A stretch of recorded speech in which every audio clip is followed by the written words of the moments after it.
Welcome everyone to History Gone Wilder, part of Half History Will Travel. I'm your host, the Wilder historian, Dr. Lucas Wilder, and last time we traveled with Johnston from Mississippi to Georgia as he took command of the Army of Tennessee. So far, he and William T. Sherman have battled it out in the Atlanta campaign, all the way to New Hope Church, Pickett's Mill, and Dallas. Now they get closer to Atlanta. If you like what I do, please consider subscribing to the channel if you haven't done so already, join the Patreon page, or purchase something from the Teespring store or Etsy shop. Every little bit helps. Thank you.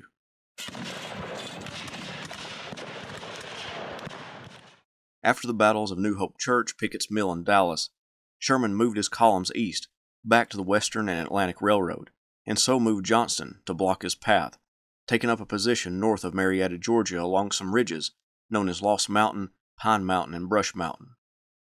Johnston also called on the Georgia State Militia to come to the Chattahoochee River and fortify the crossings, fearing that the Union may move cavalry behind the Army of Tennessee and cause havoc on the communications and supplies from Atlanta. Johnston was scrambling for cavalry to push into the rear of the Union Army and sever communications by destroying railroads, bridges, and telegraph wires, but his own cavalry under Joseph Wheeler were too worn out for that type of exhausting duty. Plus, he didn't have any to spare because all of Wheeler's cavalry were screening the army and scouting the Federal position. So he called on Stephen D. Lee in Mississippi to send at least one brigade of cavalry into Tennessee to break up Sherman's supplies, but Lee was expected to keep in control of Mississippi with just a small token force, and he couldn't help. He then called on Nathan Bedford Forrest to help by raiding Sherman's supplies and communications, and since Forrest, like Lee, was outside of Johnston's command, Joe pleaded with the president to send Forrest's men on a raid. He even asked his corps commanders to write the president asking for such a movement. Both Hardee and Polk did so. Jefferson Davis and his military advisor Braxton Bragg both told him to use his own cavalry for the operation and declined to send Forrest on a raid. It was now mid-June, and Johnston asked Hardee to come with him to have a look at the Confederate and Union positions around Pine Mountain. Leonidas Polk would join them. It was around 11 a.m. when the three generals examined a battery emplacement, and Johnston judged it too vulnerable if an attack was made and ordered Hardee to pull the troops back at nightfall. The group of officers attracted the attention of Union artillerymen, and artillery shells began to fly through the air near the men. This convinced Johnston and Hardee to leave the location, but Polk lingered for a moment. At that moment, a shell passed through Polk's body, killing him instantly.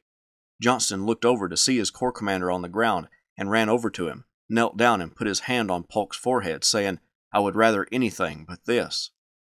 He wrote to Davis informing him of the warrior bishop's death, and then wrote a message to the army saying, "In this distinguished leader, we have lost the most courteous of gentlemen, the most gallant of soldiers.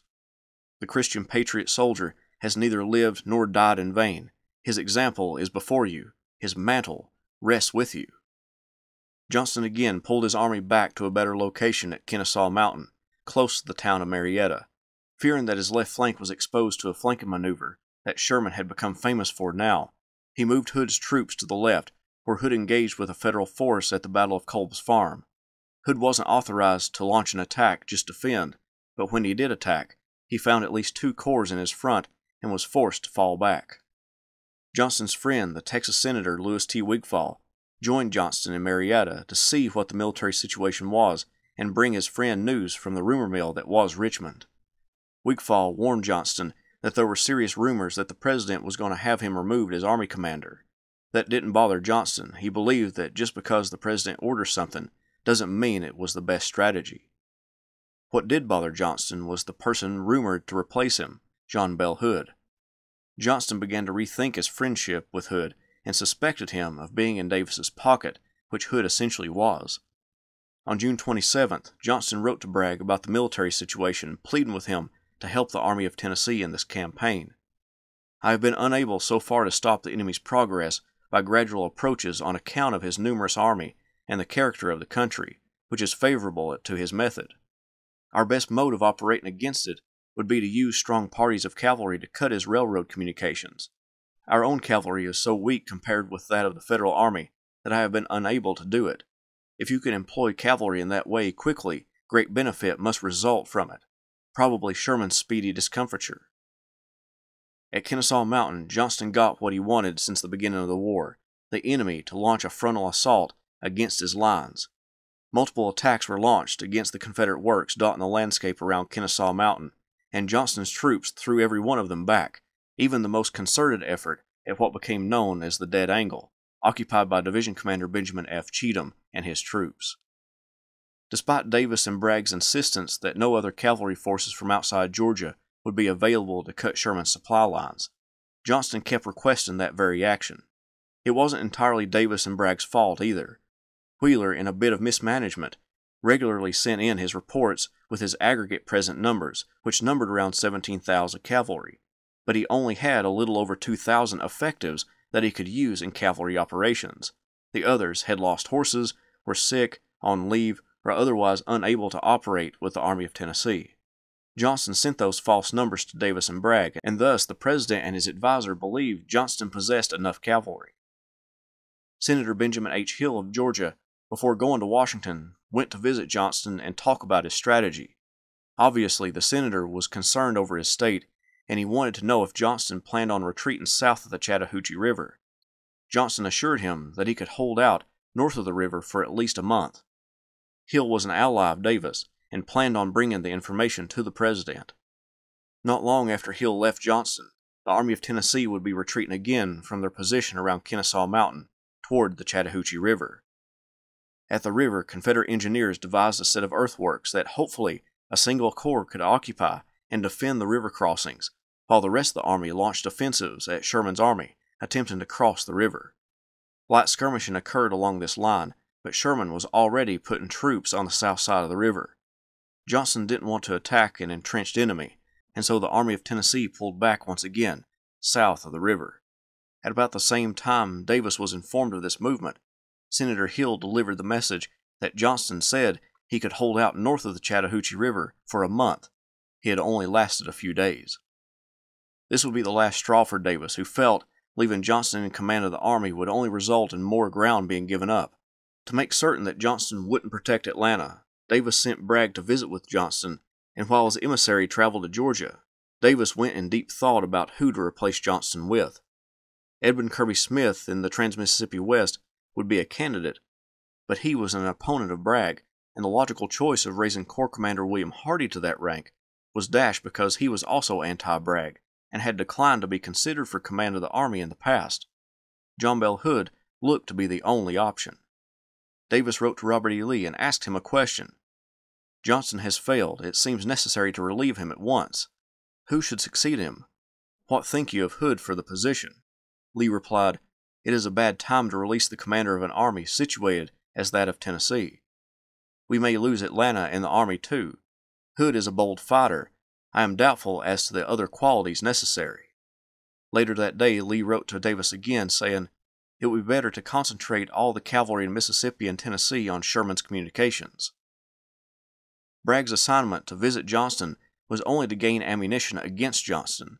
Bragg arrived at Johnston's headquarters, and they talked for 12 hours, and according to Bragg, Johnston did not ask for advice, nor did Bragg offer any. They discussed the condition of the army, which was much worse than Bragg and Davis believed, and the next day, Johnston brought his corps commanders to headquarters so that Bragg could ask them any questions or if he needed any clarification about the state of the army or the goings-on of the campaign. Bragg insisted that the visit was unofficial, as he was going to visit Stephen D. Lee in Mississippi, but he would meet with the corps commanders separately. Bragg only met with 2 of Johnston's subordinates, Hood and Wheeler, both of whom were Bragg's supporters. Hood insisted that Johnston had refused to act offensively against Sherman, and that Hood repeatedly asked to attack, but his suggestions were waved off by the army commander. Hood also gave Bragg a letter that attacked Johnston as the army commander and discredited him as a strategist. Bragg would write to Davis, "If any change is made, Lieutenant General Hood would give unlimited satisfaction, and my estimate of him, always high, has been raised by his conduct in this campaign." Davis wanted to give Johnston one more chance to assure him that the Army of Tennessee would defend Atlanta. He telegraphed Johnston, "I wish to hear from you as to present situation and your plans of operations so specifically as will enable me to anticipate events." Johnston responded, "As the enemy double our number, we must be on the defensive. My plan of operations must, therefore, depend upon the enemy. It is mainly to watch for an opportunity to fight to advantage, We are trying to put Atlanta in condition to be held for a day or two by the Georgia militia, that Army movements may be freer and wider." The message astonished Davis. Was Johnston just going to hold Atlanta for a day or two? Without any solid stance provided by Johnston as to his defense of the city, this message signaled the death knell for Johnston's time as the Army commander. On July 17th, as Johnston sat at his headquarters 3 miles north of Atlanta, a courier brought him a telegram from Samuel Cooper. It read, "Lieutenant General J.B. Hood has been commissioned to the temporary rank of general under the late law of Congress. I am directed by the Secretary of War to inform you that as you have failed to arrest the advance of the enemy to the vicinity of Atlanta, far in the interior of Georgia, and express no confidence of the Army and the Department of Tennessee, which you will immediately turn over to General Hood." Out of courtesy, Hood asked Johnston to stay on until the fate of Atlanta had been decided, but Johnston knew he could not disobey a direct order. Still, Johnston sought the President's ability to rescind the order, but the reply was, "The order has been executed, and I cannot suspend it without making the case worse."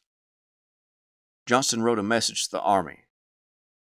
"I cannot leave this noble Army without expressing my admiration of the high military qualities it has displayed. A long and arduous campaign has made conspicuous every soldierly virtue, endurance of toil, obedience to orders, brilliant courage. The enemy has never attacked but to be repulsed and severely punished. You soldiers have never argued but from your courage, and never counted your foes. No longer your leader, I will watch your career, and will rejoice in your victories." In a letter to Samuel Cooper, he acknowledged the order removing him from command and wrote a quick retort. Confident language by a military commander is not usually regarded as evidence of competency. Johnston left Atlanta and went to Macon, where he moved into a house with Lydia and the Wigfall's daughters. He instantly became a celebrity in the town, with the townspeople gathering around him and shaking his hand and applauded him. He remained at that rented home as news of the battles around Atlanta came in. Peachtree Creek, Atlanta, and Ezra Church piled up casualties for the Confederacy. In between those battles, Bragg came to visit Hood and discuss strategy. When he came to headquarters, William W. McCall, both Bragg and later Johnston's chief of staff, entered the room, and when Bragg greeted McCall, the chief of staff refused to shake his hand, believing that Bragg stabbed Johnston in the back by supporting his removal. The next day, McCall was relieved as chief of staff for Hood. Atlanta fell in September, and the lease on the house Johnston and Lydia lived in was coming up in October. When it did, McCall welcomed them into his home at Vineville. As Sherman tore through Georgia on his way to the sea, Johnston and Lydia moved to Columbia, South Carolina, where some of her family and his friends lived.